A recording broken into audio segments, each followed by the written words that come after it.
Hi guys, for today's video, ayun, samahan niyo po ako. Rest day ko po ngayon, ngayong araw na to. May nag-chat sa akin na magpapawiring daw. Dati, pinunta po namin ng misis ko, chinig namin. Ngayon, ang ginawa ko lang, pina-estimate lang sa akin ng may-ari yung mga gagamitin. Lahat, breaker, ayun, lahat ng gagamitin ko. Ngayon, ngayong linggo, rest day ko na naman, pupuntahan namin. Samahan niyo po ako guys. Pero may ginawa po ako, ito, ng drawing ng lahat. Ayan, makikita ninyo may outlet, may mga ilaw. Kasi mas maganda po mag-wiring, pumunta doon na meron akong plano. Para pagka alam kong ang PVC o flexible naman yan, alam ko kung ilang wire ang ipapasok ko. Kasi sama-sama na yung outlet at saka yung yung ilaw. Pero hindi siya sama-sama sa wiring. Magkakabukod siya, tapos mga breaker. Sa pressure, iba din ang breaker nun. Kasi gusto nga ng may-ari is isang breaker lang. Siyempre total, electrician tayo, alam natin yung pinaka-safety, yung pinakaunang safety talaga. Ngayon ginawa ko, branches siya, ginawa ko. Ngayon, makikita nyo putol siya. Putol siya. Kasi nabalita ako na naglagay na daw sila ng nag-abang na daw. Kaya hindi natin alam yung flexible kung saan dumaan o ilang flexible o PVC. Ngayon, naputol siya. Pupuntahan natin kung ano na yung layout nila. Sabi na layout na daw. Mas mahirap guys pagka ibang nag-layout kaysa mas papapadali pag ako mag-layout. Kasi alam ko na kung saan dadaan yung wire, kung ilang wire ipapasok sa PVC o flexible. Samahan niyo ako guys.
Guys, mga bahay dito siyang babantay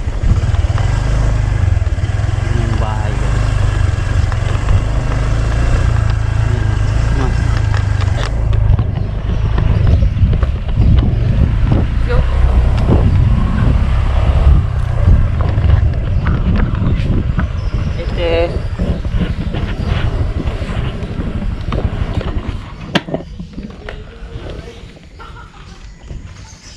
Bilis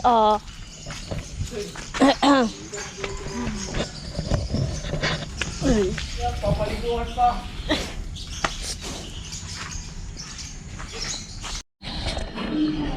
Ayan guys, makikita nyo naman pagdating po natin dito, ayan, nagkakunik na siya. Yan, sama-sama na talaga. Tama yung sinasabi ko. Kaya mahirapan tayo demand dito sa switch. May ari na lang nagabang. At tayo magkagawa nito. Sundin yun, no? Abang yun. Puro flexible ang ginamit.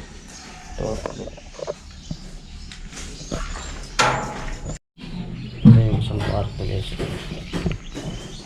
Ang abang ito yung switch.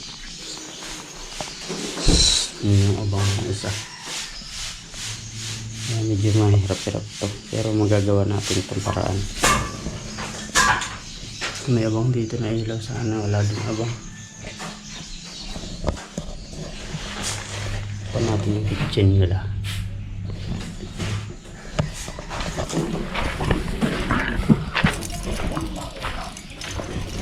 Ayan, yung abang dito yung switch. Yun yung abang sa ilaw. Yun naman yung binukod ko kasi para sa pressure nila nakabukod na outlet sa branch nya ng 30 amperes at saka ito. Yan. Bukod din yan. Yung mga baby pa nalaga sila.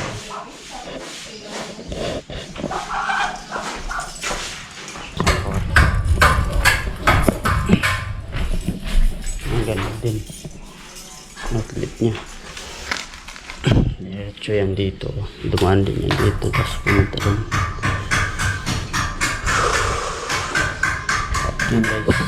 Puro parehas ang design niya. Isang kwarto, isang outlet. Kaya yun guys. Simulan ko na gawa. Yan. Nakaabang na yung ilaw din sa taas. Talagyan ko na yung junction box. Kasi ito yung switch na dumaan yung outlet papunta doon. Big na automatic. Ang lalabas doon 5, isang ground, neutral live, tapos kasama yung outlet. Bali magiging 5 naman ng flexible. Subukan natin kasi ang request ko 3.5. Kakaside natin. Tapos flexible pa siya. Mapapadali ko PVC. Yung may-ari pero nang nag-decide.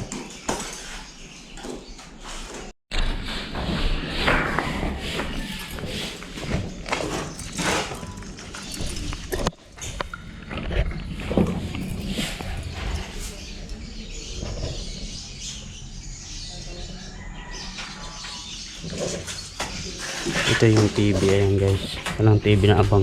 Sa disk ko to na nakahang. Tapos yung switch, ayan, nandun. Abang.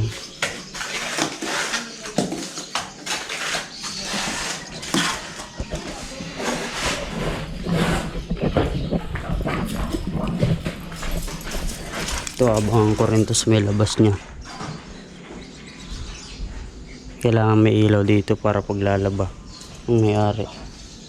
Wala pa nga sa CR nila pero abangan ko na rin yan. Guys, tahan nyo ako, simulan ko na trabaho. Thank you guys sa panonood. Salamat.